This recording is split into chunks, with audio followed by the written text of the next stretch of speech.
So hi, video ini direkam pada tanggal 1 Agustus 2025 pukul 1 pagi. Ya, 1 pagi. Saya belum selesai doing my work, so I need to work again. Habis ini saya melanjutkan pekerjaan saya karena ini sudah bulan Agustus. Saya memiliki rencana besar di bulan September, jadi saya harus mempersiapkan diri saya untuk bisa menjalankan rencana tersebut. Dan sekali lagi, waktu itu berjalan sangat cepat. Kemarin kayaknya baru tahun baru 2025, sekarang sudah bulan Agustus, sudah bulan 8, 4 bulan lagi kurang lebih pergantian tahun. Secepat itu waktu berlalu. Tahun kayaknya baru kemarin 2025, sekarang udah masuk bulan 8, bentar lagi tahun baru 2026. Time is really fast. Dan I want to say that time is really important. You always can make more money. You can make more friends, more relationship, but you cannot make more time. Kamu bisa menghasilkan lebih banyak uang, kamu bisa menghasilkan lebih banyak teman, sahabat, everything, tapi kamu tidak bisa menambahkan waktu. Kamu tidak bisa menghasilkan waktu. Jadi waktu itu sangat berharga. Use your time wisely. Gunakan waktu dengan bijaksana. Ketika saya membuat konten seperti ini, ketika saya berlatih berbicara di depan kamera, ketika saya menasehati berbicara nasihat seperti ini, saya tidak hanya berbagi kepada kamu, tapi secara tidak langsung saya juga mencoba untuk menasehati diri saya sendiri. Hey Andre, waktu itu sangat berharga, gunakan dengan bijak, fokus pada membangun masa depan, karena masa depan itu tergantung apa yang saya lakukan hari ini. Jadi selalu gunakan waktu sekarang, presence, untuk membangun masa depan. Lakukan pekerjaan atau sesuatu yang berguna, tinggalkan hal yang tidak berguna. Lakukan hal yang bermanfaat untuk membangun masa depan saya. Jadi sekarang sudah pukul 1, saya belum selesai. Habis ini setelah record video ini, setelah membaca buku, karena saya juga belum baca buku, saya juga belum berlatih berbicara di depan kamera. Setelah ini saya akan journaling sebentar lalu melanjutkan pekerjaan saya. Dan ya, sekarang sudah pukul 1.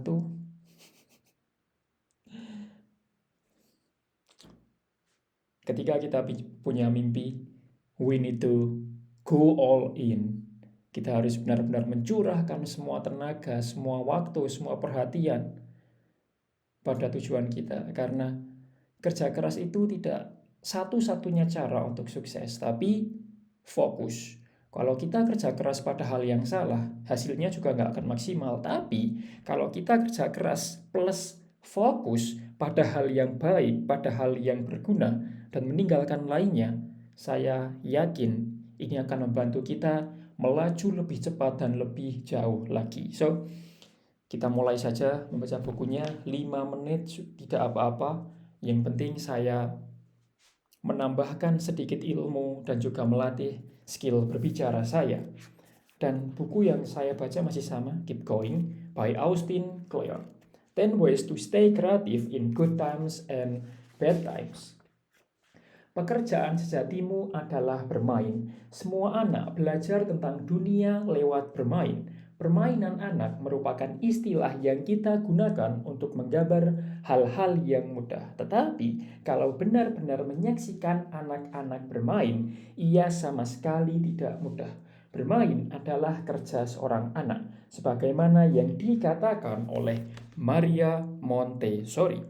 Ketika anak-anakku bermain, mereka larut sepenuhnya dalam pekerjaan mereka. Mereka memfokuskan pandangan mereka seperti laser. Mereka mengerutkan wajah penuh konsentrasi saat mereka tidak berhasil membuat bahan-bahan yang mereka miliki untuk melakukan hal seperti yang mereka inginkan. Mereka akan melepaskan tantrum yang dahsyat. Namun, permainan terbaik mereka dilakukan dengan semacam keringanan dan ketidakacuhan dari hasilnya. Ketika putraku Jules berumur 2 tahun, aku menghabiskan banyak sekali waktu menyaksikan dirinya menggambar. Kuperhatikan bahwa dia sama sekali tak peduli dengan hasil gambar yang aktual atau nominanya. Seluruh energinya difokuskan pada menggambar atau verbanya. Begitu dia selesai menggambar, aku boleh saja menghapusnya, membuangnya ke keranjang sampah, atau menggantungkannya di dinding. Dia tidak terlalu peduli. Dia juga seorang agnostik yang medium. Dia sama senangnya dengan krayon di kertas, spidol di papan tulis putih, kapur di jalan atau di medium yang menguji orang tuanya, kapur di bantalan sofa luar ruang. Gambar-gambarnya begitu bagus sampai-sampai istriku memutuskan untuk menyulamnya. Lagi-lagi Jules cuek saja. Bermain adalah pekerjaan seorang anak dan juga merupakan pekerjaan seorang seniman. Aku pernah berjalan-jalan di distrik Mission di San Francisco dan berhenti untuk berbincang dengan seorang pelukis jalanan. Saat aku berterima kasih atas waktunya dan meminta maaf karena telah mengganggu kerjanya, dia berkata, rasanya bukan seperti bekerja bagiku, rasanya lebih seperti bermain. Para seniman besar mampu para seniman besar mampu mempertahankan rasa keriangan ini sepanjang karir mereka. Seni dan seniman sama-sama paling merugi ketika sang seniman merasa terlalu terbebani, terlalu fokus pada hasilnya.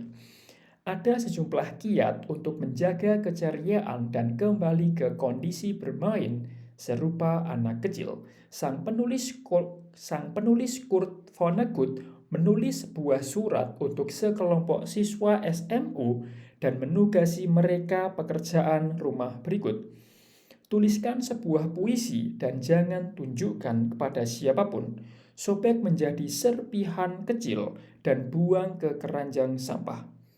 Kamu akan dapati bahwa kamu telah mendapat imbalan hebat atas puisimu. Kamu telah merasakan transformasi, belajar jauh lebih banyak tentang apa yang ada di dalam dirimu, dan kamu telah menjadikan jiwamu bertumbuh. Hal itu, ucap Vonnegut, merupakan tujuan membuat karya seni sepenuhnya. Mempraktekkan seni, betapapun baik atau buruknya, merupakan cara untuk menumbuhkan jiwamu. Pada pada hal yang saya baca barusan, saya mengambil poin yang cukup menarik, yaitu saat mereka tidak berhasil membuat bahan-bahan yang mereka miliki untuk melakukan hal seperti yang mereka inginkan, mereka akan melepaskan tantrum yang dahsyat. Artinya, ketika kita dulu anak kecil, ketika kita ingin sesuatu dan kita tidak dapat itu, pasti kita akan tantrum yang luar biasa. Tapi saya akan browsing pengertian tantrum itu apa. Pengertian tantrum. Tantrum adalah ledakan emosi yang ditunjukkan dengan perilaku yang kuat dan tidak terkendali. Biasanya pada anak-anak yang ditandai dengan menangis, berteriak, merengek, berguling-guling, atau bahkan melempar barang. Oke, tantrum adalah ledakan emosi yang kuat dan tidak terkendali. Oke.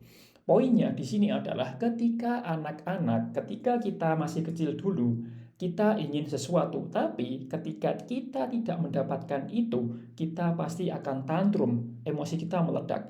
Dan ini bisa kita ambil ketika kita sudah dewasa. Contohnya seperti ini, aku pengen sukses, aku pengen dapat 1 miliar, kok nggak dapat nih, gagal terus. Ya kita harus tantrum toh, nggak dapat, makin meledak, makin semangat, makin fokus, makin kerja keras. Harusnya kan gitu. Kita harus terus berprasangka baik, positif. Kok nggak dapat, kok gagal, kok salah. Gimana caranya nih? Tantrum. Meledak-ledak, lebih semangat, lebih kerja keras, lebih konsentrasi. Itulah yang saya ambil dari poin barusan. Tantrum. So, saya kira sudah cukup saya membuat video ini. Sekarang sudah pukul 1:05. Saya akan melanjutkan pekerjaan saya dan thank you for watching. Sampai jumpa di hari berikutnya.